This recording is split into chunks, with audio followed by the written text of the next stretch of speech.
मोगाचे बाबा भयणींनो, आज आमी बागेवन जॉन ब्रितो हाची परब करता.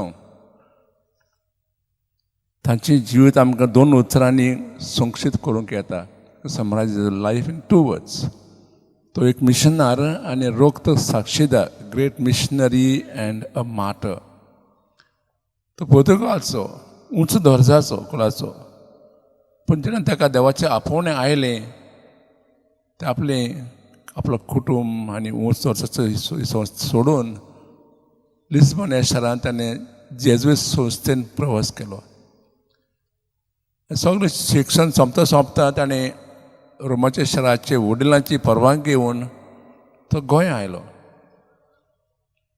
ताका खुशी आसली बाकी फ्रांसीस शाराच्या पावलांचेर पावल मारून जिवीत सारची.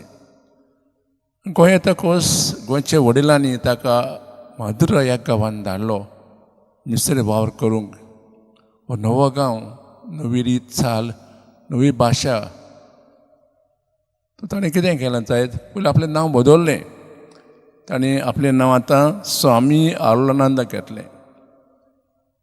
तशेंच त्या गांवाचो ती भाशा ताणें शिकली आनी मागीर चाल रिती आसात ताची तें वळख घेतली. तयारी करून तो मात्र गांवांत गेलो आनी देवाचें उतर परगटूंक लागलो. ताका पळोवन, ताचें न्हेसोन पळोवन पांयांक वाणू, तांबड्यो एक लोब आनी जिवीत सादें. लोक ताका आयकूंक आयलो आनी जायत्या लोकांनी क्रिस्त धर्म स्विकारलें. खूब यश मेळ्ळें. कित्याक खरोच तो देवाचो मोग करी रातचो खूब मागणें करतालो लोकां पासत. सो ताचें जिवीत पळोवन लोकांनी हें नवें धर्म स्विकारलें. मागीर तो माराबा गांवांत तेजें उतर परगटूंक गेलो.